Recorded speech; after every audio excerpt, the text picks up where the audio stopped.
Hello everyone, how you doing? I hope you're doing well. My name is Jose and welcome back to my ePitomesketch YouTube channel. In this video tutorial, I'll show you guys how to paint a melanated skin tone using Adobe Photoshop CC 2020. Now for this tutorial, I'll be using a technique called sculpting. This technique is very useful for people that don't know how to sketch or for people that don't want to be reliant on tracing. The technique is also very useful for people that do concept art. Without further ado, let's get started. To start, I'm going to open my reference image into Adobe Photoshop. I have set up my Photoshop to open Camera Raw before it gets to open the reference image into Photoshop. That way I can adjust a few things and also open my photo as Smart Object. Once I have the reference image open, I'm going to create a new document by going to File, and then click New. Here on the new document is where we can adjust the size and the resolution of the document. I have a template created for this tutorial.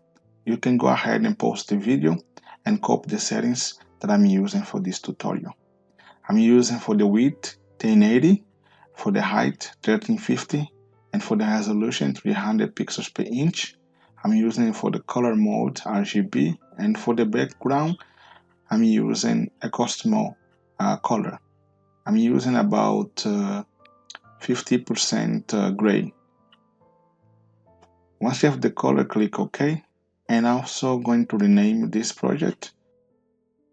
I'm going to rename this project Supreme Smile. It's always good to rename your projects. Always easy to identify your canvas document. Once you have the file renamed, click Create. Now you have your canvas created. Now let's go to a reference image and let's drag the reference image into a small painting document. Let's adjust the picture to fit the canvas, and now we have this picture. Let's make a selection of the picture. Click on Quick Tool Selection, then go to Select and click on the subject. Let's wait until the machine analyzes the picture. Now with the selection active, let's go to Layer and Layer Mask and Review Selection. This will cut off the image. Now let's apply the layer mask. To do that, right click on the layer mask and click Apply Layer Mask. Now we have the selection made and we have our subject cut off. I'm going to rename this layer Cut just for ease identification. And I'm going to create a new layer. And I'm going to name this layer Base Color.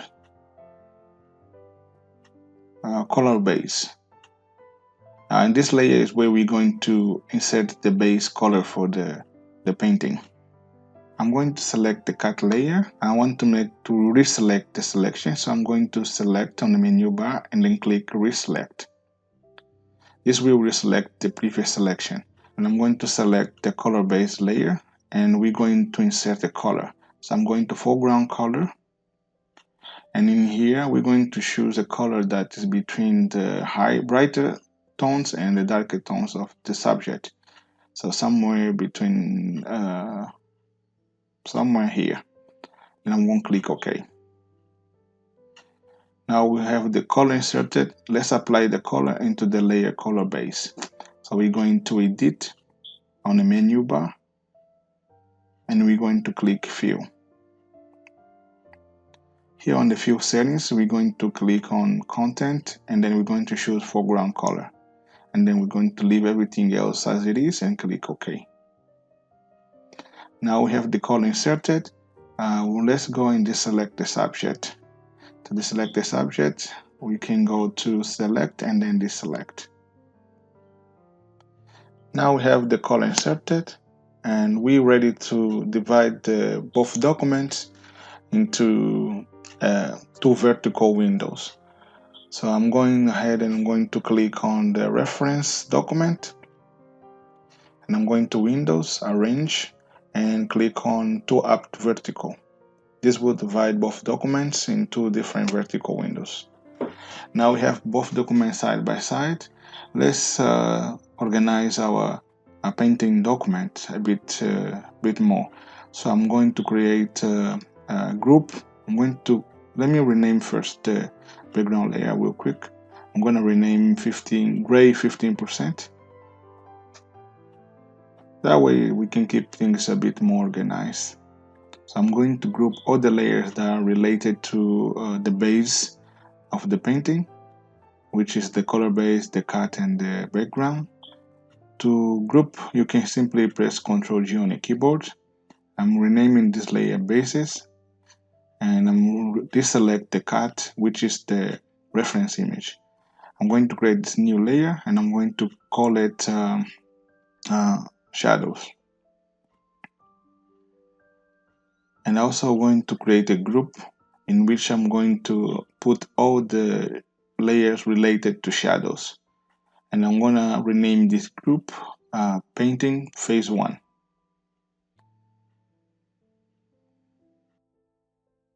In this group, I'm just going to put every layers related to shadows.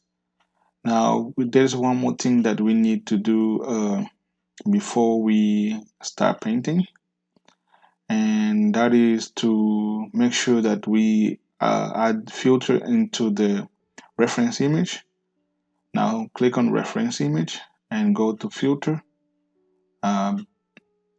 blur, go to filter, blur, and then Gaussian blur. And here we're going to adjust the filter and to about we're going to adjust the radius to about 58.2. Click OK, and now we have the smart filter insert in which you can adjust when needed, and we can also have the layer mask for filters, so you can deselect and select the smart filter. And now we're ready to start painting. Unlock this layer real quick, and let me go back to the document painting, and here we're ready to start painting. And let's insert a brush, a Photoshop default brush. I want to paint with maybe general round brushes, so I click on general, and then we're going to choose hard round pressure opacity brush. And for this brush, the settings, make sure transfer is enabled and paint pressure is enabled, and also smoothing is enabled. I'm also using for the flow and the opacity of the brush. For the opacity, I'm using 33%, and for the flow of the brush, I'm using 21%. Now let's just get the pick color tool, and we're going to pick some colors to get started. I'm picking color for the reference image, but you can always pick the color yourself on a color panel and adjust the colors as needed. So there's two ways to pick colors. One is by going to the pick tool and select the color pick tool, and the other way is if you press Alt on your keyboard. That way will select the color as well. So let's get started and start the painting. As you can see here, I just picked a few of the colors on reference image, and I'm just painting now, trying to figure out the values of the colors and trying to make sure that I can get the initial proportion of the painting correct. One of the things that I find extremely difficult when painting is to get the proportions and the perspective of the painting to match a reference.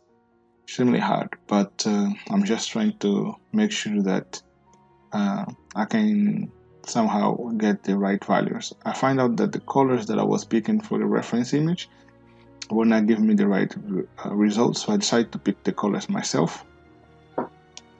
Now, to pick the colors, I'm going to make another video tutorial to show you guys how the color panel works and how you can always get vibrant colors from the color panel.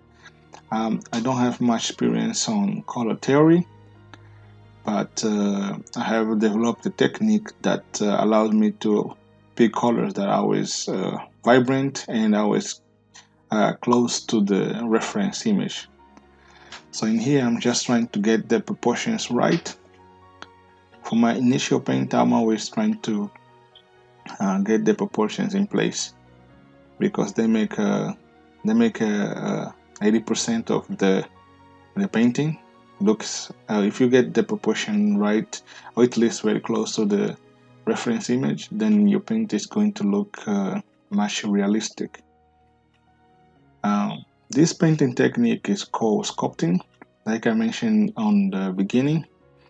The reason being is because it's a technique that allowed you to kind of painting without without having to trace or to sketch. Let me adjust here the resolution of the reference image as well to 125. That way I can see the image a bit better. Now, like I was saying, it's a technique that allowed you to paint like you're sculpting. I developed this technique when I was using what's the program called? ZBrush.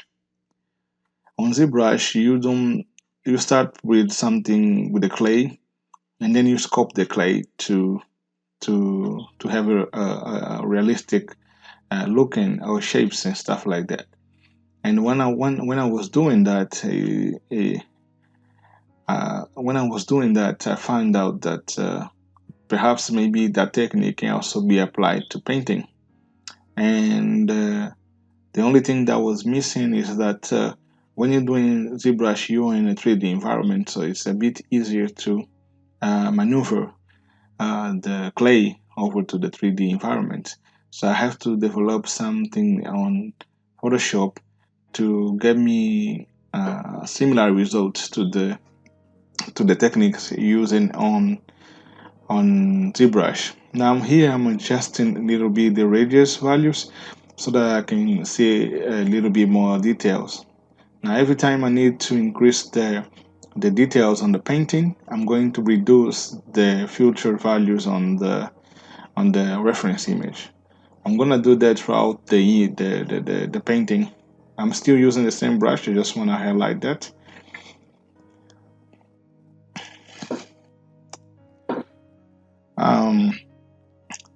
Yes, we're gonna do that for the rest of the image. Every time we need to adjust few details on the painting, we're going to reduce the blur effect on the reference image. Now, for me to be able to fully develop the sculpting method technique on Photoshop, I had to introduce this blur effect on a reference image. The reason being is because every time I'm painting and looking at the reference image, I tend to focus on the details and the features of the image. But once I blur the image, I can no longer see the details, and that gives me the flexibility to focus more on the shapes and shadows and values of the reference of the painting, instead of focus on getting the image, the painting, to look like the reference image. This really helps you also to understand how colors and shadows and values and lights works with painting. So I'm just here adjusting few things on colors and make sure everything is in place. I'm trying to get the proportion right. Like I said before, proportion is extremely difficult. This is why I'm still fine tracing my favorite painting technique, but I find a lot of the professional artists find tracing shading. Honestly, I don't think so. Like, even if you trace and you don't have you're not very creative, you're still not developing an amazing art. I mean, you still have you still need that artistic touch in order to bring your paintings and your illustrations to life. So I don't think tracing is bad as people say, but it's still my best technique. Every time I want to do a work for a client, let me just reduce a little bit more the radius in here so we can see better the details on the reference image. I'm reducing a little bit more for about 26.3. Yeah, sounds good. Like I was saying, I'm still tracing when I do work for clients. The reason being is because tracing uh, gets me to the give me the proportions for the painting right away. Like I don't need to struggle like I'm struggling here. I'm just trying to work in here on the proportion. I'm trying to make sure that the proportions are right. But if I was to trace, I would get the proportion right away. So it can be cheating, but I like to think of Photoshop and any thing that I put on my painting as a tool for creativity. So if I can trace to get proportions right, then perhaps the tracing is also a technique and a tool to make sure that my art is on the right level, is much appreciated. So I like to see the Photoshop as a tool, and everything in Photoshop is a tool. For instance, I also find that when I was doing some research on painting, a lot of professionals would say that all you need is one brush. Of course, I'm using one brush in this painting, but not to tell you that all you need is one brush. No, just to tell you that you can use one brush as long as you know how to utilize the resource available for that brush, like how to use the opacity and flows, and how to use with spacings on the brush to get you to get the painting to look exactly what you intended to. Um, so for me, Photoshop is a tool, and just like any other tool, it's supposed to it's up to the artist to fully unreveal the potential of that tool, and not to be uh, so so stuck on the idea that all the art has to be from your talent. You know, a tool is there for you to use. So I still tracing, and some professional find it wrong, but for me, has been helping me. And for me, most important, how the clients give the feedback. If the people that I'm painting like the way the things look, then perhaps that's the right way to do things. You know. Now, when I'm practicing for myself, like I use this technique, the sculpting technique, because it gives me more flexibility, and I don't know, it makes me a much better artist because I'm just kind to understand colors and understand how the values and how to get proportions and perspective without struggling too much. One thing I want to mention here is if you want to go back to previous color, you can use the swatches. Now, I can also explain to you a bit about swatches. If you want to have your Photoshop interface to look like mine, then I think I have a video on YouTube how to set up your Photoshop. But in case you don't see it, I'm going to make another video just to explain how to organize your Photoshop to look like mine. Anyway, I'm still here trying to work on the proportions. I'm struggling a little bit with the eyes, so I think I might skip the eyes for now. One thing you're gonna notice when you're painting, I don't know if it happened to you guys, but it happened with me a lot, is that doesn't matter what I do, even if what technique I use, there's always some noticeable difference when it comes to proportion on the eyes, nose, and mouth. I mean, I don't know, for some reason I'm always getting them a bit different than the reference image. Of course, I'm not going to say that is due to lack of skills. I'm just going to say that it's kind of my style. But being honest with you guys, yes, I do struggle a lot with eyes, nose, and mouth when I'm using, especially when I'm using this sculpting method. When I'm tracing, I get pretty close, but when I'm using sculpting method or when I'm sketching, I always get the image to look, the eyes and the mouth and the nose to look a bit different. Now, I create this new layer shadows one.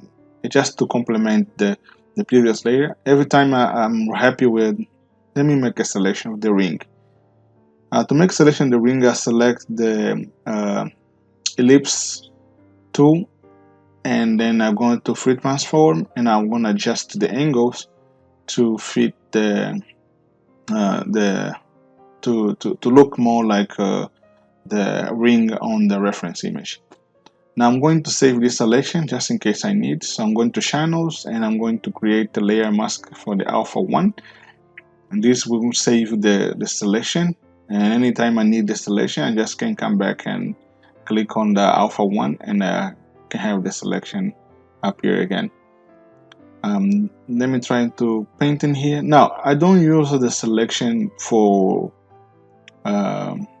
to exactly copy the ring. I just use it to give me some reference where the ring, or the ring is ring, what is called, I don't know. So where this jewelry should be on the body. So but I'm still painting it, I'm still adjusted. I just want to have a feeling of the angle. Like I say, perspective and proportions are hard. They're not easy. So just and we have to keep in mind that I'm still a beginner too. So I've only been painting for about 8 months now. So there's a lot that I need to learn. Let me save. Let me save this document just in case. We don't want to lose the document. So I'm just going to save it. Like I was saying, I'm still a beginner too, so I still have a lot to learn. And the more I share with you guys, the more I post here on YouTube, the more I can see my improvement. I have improved a lot in the past year. I've created some pretty realistic paintings, and I'm kind of happy with it.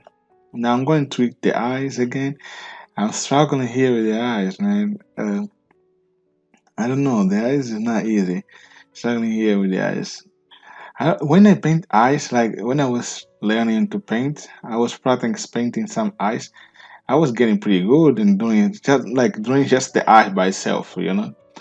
But every time I go to actually doing the portraits and paint the eyes as the features of the face of the subject, I always get some funny eyes. But anyway, um, I still feel like the painting is coming pretty good. Let me make a few adjustments on the mouth, work on the teeth, just to make the painting to look like more of the picture.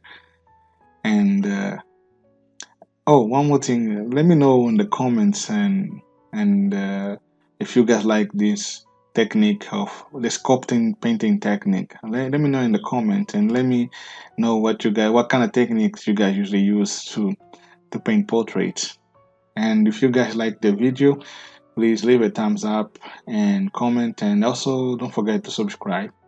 So let's go back to the comment. Right now I'm just trying to get a feeling for the mouth. I can see that the image coming together. I know. Let me work.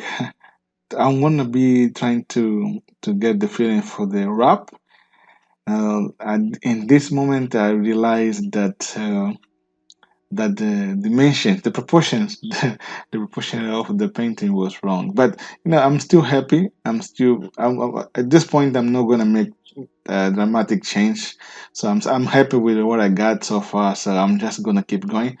But definitely, when I was make the wrap, I definitely realized that there was some proportional issues, but nothing that made me happy. So I'm just continuing picking colors. I definitely need to make a video for you guys to explain you guys how to get vibrant colors using the color palette, because I don't know color theory. Like I can't really teach you guys like how the colors work and name of colors and things like that, but I have figured out how the palette on Photoshop works, and I figured out how to get vibrant colors every time. Like, it's very simple in Photoshop because it's like this palette, color palette window is like hue saturation. So if you understand how the hue saturation works, then you should be okay with this color tab. Anyway, I'm just trying to get the feeling of the colors to match the wrap on the image. I'm just I was at this point. Sometimes I was like wonder if I should kind of start over, because I was kind of getting mad that my proportion wasn't right. And lately, I've been really picky. I'm trying to get the proportions uh, to match the reference image perfectly. But still a painting. And at some point, you need to have that artistic touch on your painting, so can't really be uh, looking realistic. Now let me adjust this and let's go back to the painting. Now with the reference image 100% visible, what I'm going to do is create a new layer, and I'm going to call it shadows 2. Now in this layer is I'm going to try to bring the details on the image. But this layer is not actually for the details itself, for the details on the painting. It's more to bring it up. I'm adjusting the opacity of the brush to 42% and the flow of the brush to 30%. But I'm still using the same brush. I haven't yet changed the brush. Now I'm going to try to make the image look a bit more pleasable, so a bit more realistic. So I'm trying to get the shadows to add dimension by adding some contrast on the shadows and bring a little bit more of few highlights and add new colors into the painting. In here I'm just trying to get a feeling of the shadows. Now one thing I like about this hard round opacity brush is that even though it gives you somewhat this cartoonish, how can I say, it gives you this cartoonish looking, it is really good for concept and for texturing. So I kind of like it for texturing. It doesn't give you 100% smooth face, but you have that nice cartoonish style to it. I'm gonna start to call it my cartoon style with this pen. Actually, I'm going to save it after this tutorial. I'm still just trying to get the image to look a bit more realistic, and just add a few things here and there. Adjust the colors on the teeth, trying to make sure that the mouth look exactly like the reference. Now, like I said before, the mouth, the nose, and the eyes, they're pretty hard to get it to match the reference image perfectly. So if you're just a beginner like myself, I think you should put some more emphasis on the eyes, nose, and mouth. But it's not something that you should put you down. So you can put emphasis on that and trying to learn as much as you can, but it shouldn't be something to bring you down and to demotivate you. So at least this is what I do, even if I know that I'm struggling with the nose and mouth and the eyes. I'm still trying to put the best effort I can and not let it demotivate me. And I keep pushing and I believe this is how you keep growing and you keep doing better. And because the first step to do better is to identify that there is something difficult and to look for ways to mediate and improve on that particular area. Anyway, I'm just trying to get the mouth to look more like the reference. I'm struggling with the tongue. Like, I'm having a hard time to put the tongue, but this has to do with the proportion. Like I said, my proportion is off, slightly off. But again, we didn't use any sketching, we didn't use any tracing, so we didn't have any points, reference points, for us to actually put the painting. So I gotta say that by doing that, it was pretty good. Now I'm going to create a new painting face. So let me create this layer, and I'm going to name this layer wrap. Is where I'm going to adjust a few things on the wrap, and I'm going to insert this layer into a group called painting face 2. On this painting face 2, I'm going to keep adding more colors, and keep tweaking few shadows and highlight, and I'm still using the same brush. Okay, just want to make sure that you guys see it. And here I'm turning off transfer. The reason being is because I want to make the color saturated. Right now the image look a bit blurry, so I want to bring the image more, bring the image a better contrast. So I'm going to use the transfer, disable transfer, because what transfer does is make uh, the colors a bit blending with each other. And I don't want, if you want to bring that contrast, you don't want to bring blending into the color. So this is what I did, but the brush do the same. I also increased the opacity to 100, and I increased the flow to 100. So basically, I'm not blending any color to bring that the sharpness on the wrap on the head of the painting. I'm just going to trying to figure out colors again. One thing, color. I think the colors is one of the things that can make your painting appear professional. Again, I don't know any color theory, but for the tricks that I found that it's pretty good. Now I'm going to tweak it again on the mouth. Now for this, I have adjusted again the brush. I adjust the opacity and adjust the flow. The opacity to 50% and the flow to 40%, but the brush is still the same. And also increase a little bit of the smoothing up to 13%. And for the angle, I left it 0. And also, this brush is default for Photoshop. So if you guys want to know how to create your own brush, let me know in the comments, and I will make a video to create brushes with the settings and that I believe are good to achieve this type of painting. But again, this brush comes from Photoshop, so if you just watch the videos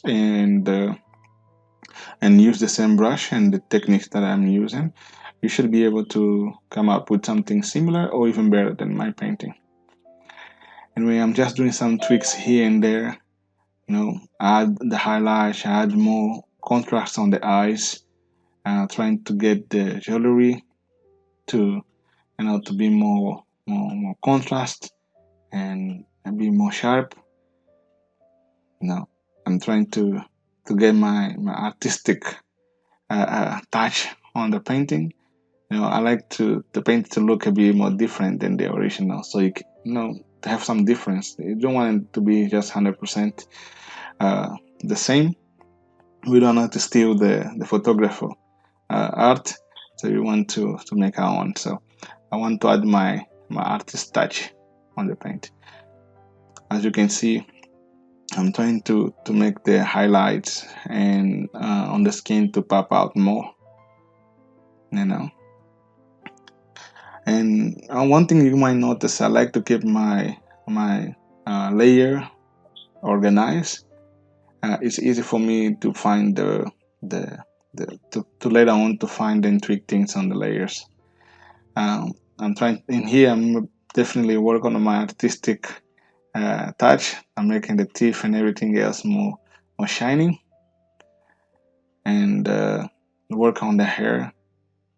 Now to work on the hair, I simply increase the smoothness of the brush, and I just decrease the size. Now right now I'm going to create this space here on the brush to work on the wrap. So I just create a space on the brush, I turn dynamics, and what I do is I turn a little bit of the smoothness also, and also I usually turn off the transfer if I want it to be a bit more brighter. This is what I do. I turn off the transfer, and here I'm just, painting, but the brush still the same. Like I said before, sometimes people say, you can use one brush, but it's usually what you do with the brush. Like you can have one brush, but it's what you do with the brush. This is why I believe that you should have as many brushes as you can for different tasks. Create as many brush, download as many brush for different tasks that you want to do. That makes your process faster. If I had another brush, I could just select and get, but I had to modify these brushes to get me the work to do what I wanted to do. I'm going to reduce the fill for the layer. I don't want it to be too bright. I want just to be about 50%, and that should be good. And that should be everything. I hope you like, subscribe, and I see you on the next video. Thank you for watching.